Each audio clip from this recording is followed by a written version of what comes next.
चलिए, तो अभी जो है हम लोग बीपीएससी मेंस राइटिंग के क्वेश्चंस को शुरू करते हैं।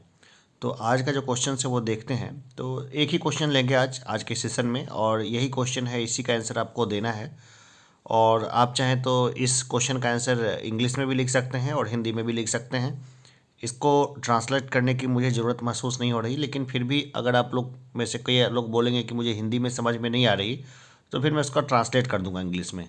ठीक है, और इसी वीडियो के नीचे में वो पिंड क्वेश्चन इंग्लिश में डाल दूंगा। तो देखते हैं, पहला क्वेश्चन है, बेरोजगारी एक बड़ी समस्या बनती जा रही है। कुछ राज्यों ने अपने अस्थायी अधिवासी को सरकारी नौकरी के साथ साथ प्राइवेट यानी निजी क्षेत्र में भी रिजर्वेशन देना शुरू कर दिया है ताकि इस समस्या से निपटा जा सके। क्या बिहार को भी अपने निवासियों को अपने यहाँ निजी क्षेत्र में आरक्षण का लाभ देना चाहिए? अपने विचार रखें। तो यहाँ जो आप देख रहे हैं कि अपने विचार रखें, तो इसमें आप क्या लिखेंगे? तो इसका आंसर आपको जो है लिख के मुझे ईमेल करना है। आप चाहे तो जो डिस्क्रिप्शन बॉक्स है इसमें भी मेन पॉइंट्स को लिख सकते हैं। चलिए, मैं बता दूं कि कुछ पॉइंट्स जो है ना उत्तर में, वो आपको होने चाहिए। देखिए, इस क्वेश्चन का जो आप आंसर लिखेंगे ना, वो पूरा बैलेंस फॉर्म में होना चाहिए। यानी कि आपको अपने विचार लिखने का मतलब ये नहीं है कि आपने कोई भी विचार आपका हो तो उसको लिखना शुरू कर देंगे। इसमें आपको तर्क को नहीं छोड़ना है। आपको देखना है कि भाई तर्क क्या कहता है।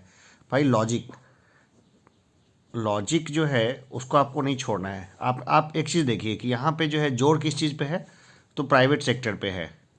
प्राइवेट सेक्टर यानी कि जो निजी क्षेत्र है, इसमें रिजर्वेशन की बात की जा रही है। ठीक है ना, निजी क्षेत्र में, निजी क्षेत्र जो है इसके अंदर रिजर्वेशन की बात की जा रही है। तो सबसे पहले ये देखना है निजी क्षेत्र की प्रकृति क्या होती है। कोई भी जो निजी क्षेत्र खोला जाता है, उसका जो मेन पॉइंट, उसका जो मेन चीज़ होता है वो क्या होता है? वो होता है प्रॉफिट मेकिंग। प्रॉफिट मेकिंग, कोई भी निजी क्षेत्र जो होता है उसका प्राइमरी गोल यही होता है कि वो मुनाफा कमा के दे। ठीक है ना।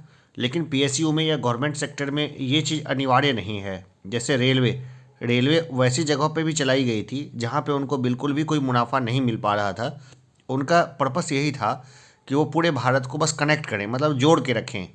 भाई, कोई भी देश तभी तो जुड़ा रह सकता है ना जब वहाँ तक कनेक्टिविटी हो, यानी वहाँ तक कोई सेवा जाए। तो इसलिए हर जगह पे प्राइवेट सेक्टर को घुसेड़ देना भी सही नहीं है, और हर जगह पर गवर्नमेंट सेक्टर का रहना भी सही नहीं है। तो यहाँ पर और जो दूसरा जोड़ है, वो जोड़ है राज्य सरकारों के ऊपर, यानी कि राज्य सरकार। तो देखिए, यहाँ पे खूब ज़्यादा डेटा देने की ज़रूरत नहीं है कि मध्य प्रदेश ने 75% अपने लोकल लोगों को रिजर्वेशन दे दिया, या फिर गुजरात ने 80% अपने लोकल लोगों को रिजर्वेशन दे दिया। अगर थोड़े बहुत डेटा आपको ध्यान है तो अच्छा है, नहीं तो खूब ज़्यादा डेटा घुसेड़ने की भी ज़रूरत नहीं है। अपने विचार रखें। तो अपने विचार तो वो देखना चाहता है क्वेश्चन देने वाला कि आपके विचार कितने बैलेंस हैं। तो आपके जो विचार होंगे वो ये नहीं कि आप कुछ भी उठा के लिख दें, वो एकदम बिल्कुल बैलेंस वे में होना चाहिए। आप उनको बताएंगे कि भाई निजी क्षेत्र है, उसका मेन काम होता है प्रॉफिट मेकिंग।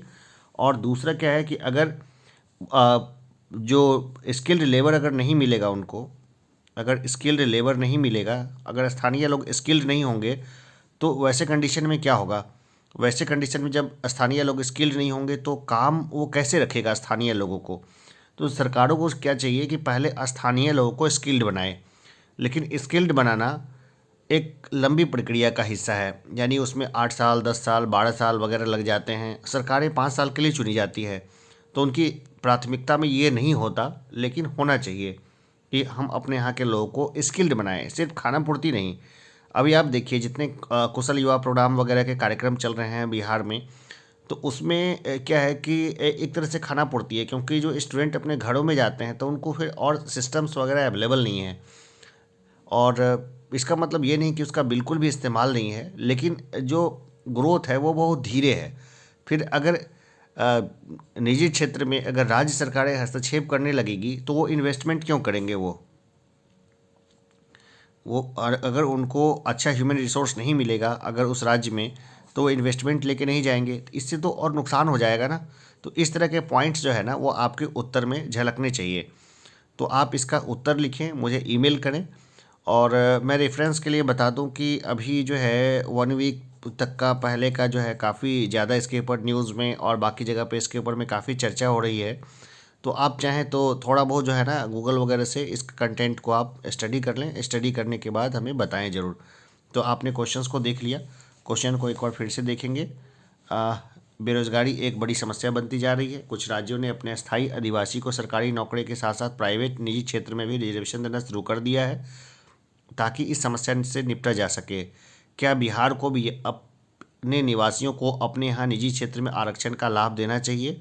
अपने विचार लिखें। तो ठीक है, इसको लिखना है और जाहिर सी बात है कितने में लिखेंगे आप? 4.5 पेजेस में, 4.5 पन्ने में इसको लिखें। कुछ नहीं, अगर 4 पेज में भी आप लिखते हैं तो चलेगा, ठीक है ना। A4 साइज का पेपर होना चाहिए, कितना? 4 पेजेस, ठीक है। तो अभी के लिए इतना ही रखते हैं, धन्यवाद।